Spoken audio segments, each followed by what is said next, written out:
આજે આપણે સોજી અને પૌવાનો ક્રિસ્પી નાસ્તો એવો વડા બનાવીશું. એના માટે મેં એક વાટકી સોજી લીધો, એક વાટકી પૌવા લીધા. આપણે પૌવાના 2 પાણીમાં ધોઈ નાખીશું. ચાલો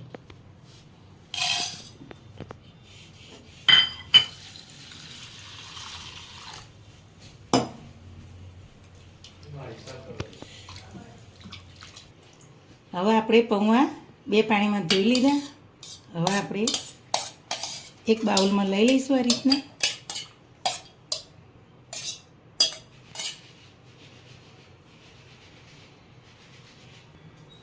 હવે આપણે એક વાટકી સોજી લઈ લઈશું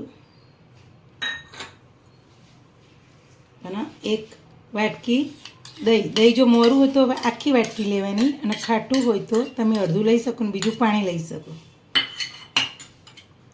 આ બધું આપણે મિક્સ કરી દઈશું.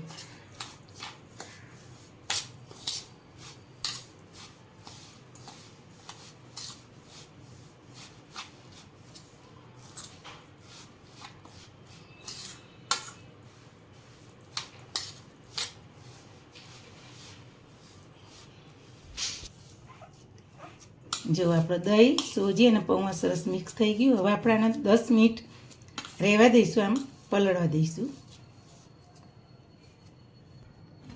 આ રીતે ઢાંકણ ઢાંકીને 10 મિનિટ આપણે રેસ્ટ આપીશું. હવે આપણે 10 મિનિટ થઈ ગઈ. હવે આપણે મસાલો કરી દઈએ અંદર. સ્વાદ અનુસાર મીઠું નાખીશું.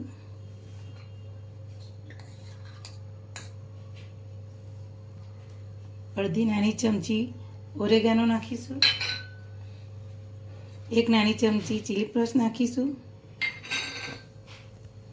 બધું મિક્સ કરીશું. આપણે હાથના મદદથી જ મિક્સ કરી દઈશું.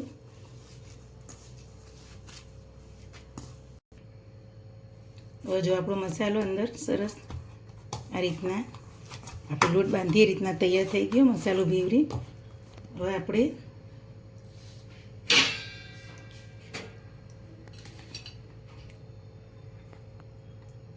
ઈડલીનું જે કુકર હોય ઢોકળાનું, એને આ રીતના ડીશ લઈશું. તેલ વચ્ચે ગ્રીસ કરીશું.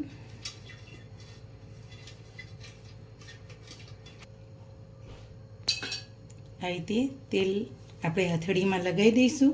પછી નાના નાના લુવા લઈ આપણે જેવી તમે નાની મોટી બનાવી એ રીતના તમે વડા કહેવાય, ટીકી પણ કહેવાય.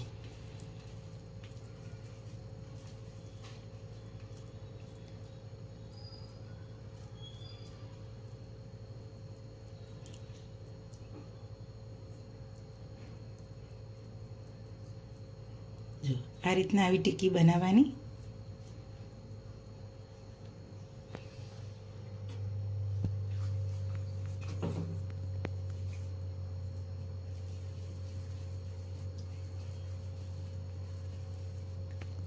જો આ રીતના આપણે બધી ટીકી બનાવી દઈશું.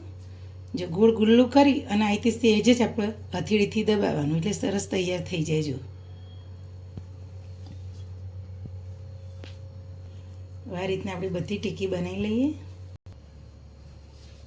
હવે આપણે ટીકી બધી તૈયાર આ રીતના બનાવી દીધી અને તૈયાર થઈ ગઈ. હવે એને બાફી લઈશું. આપણે આ રીતના જો ઢોકળી મૂક્યું છે, એની અંદર પાણી ગરમ થવા મૂક્યું, અને હવે આપણે એની અંદર આપણે લીંબુના ફૂલ પણ નાખ્યા, એટલે અંદર કાળાશ ના થાય એના માટે. હવે આપણે આ બાફવા મૂકી દઈશું.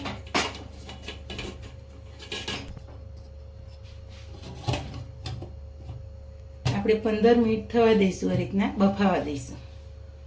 હવે આપણે ટીકીને જોઈ લઈશું. 15 મિનિટ થઈ ગઈ.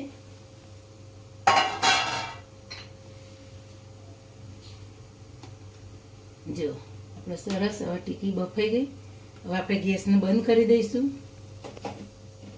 અને 5 મિનિટ આ રીતે ઠંડી થવા દઈશું. હવે આપણે વઘાર કરવા માટે ગેસ ચાલુ કરીને કઢાઈ મૂકીશું.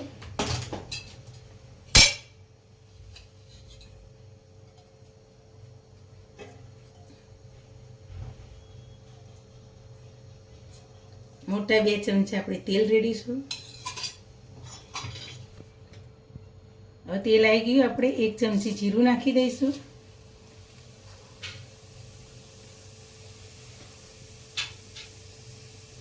આપણે અડધી નાની ચમચી હિંગ નાખીશું. લીલા મરચાં નાખીશું. 2 કટ કરેલા લીમડાના પાન નાખીશું થોડા.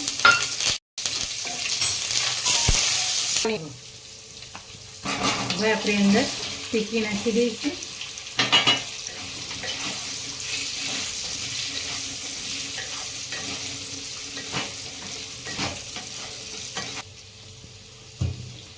આપણે થોડી ક્રિસ્પી થાય ત્યાં સુધી આપણે અંદર કઢાઈમાં થવા દઈશું.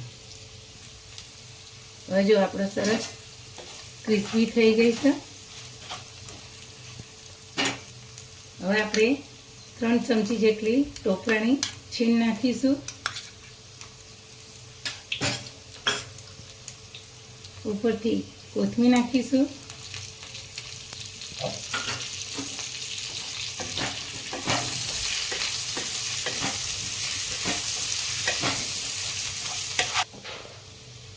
હવે જો આપણી ટીકી સરસ તૈયાર થઈ ગઈ. હવે આપણે ગેસ બંધ કરી દઈશું.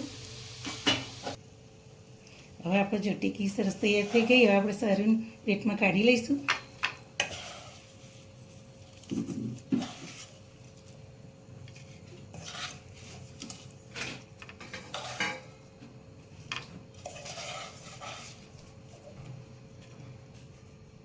હવે આપણી ટીકી તૈયાર થઈ ગઈ. ઉપરથી આપણે ટોપરાની છીણથી ગાર્નિશ કરીશું અને કોથમીરથી.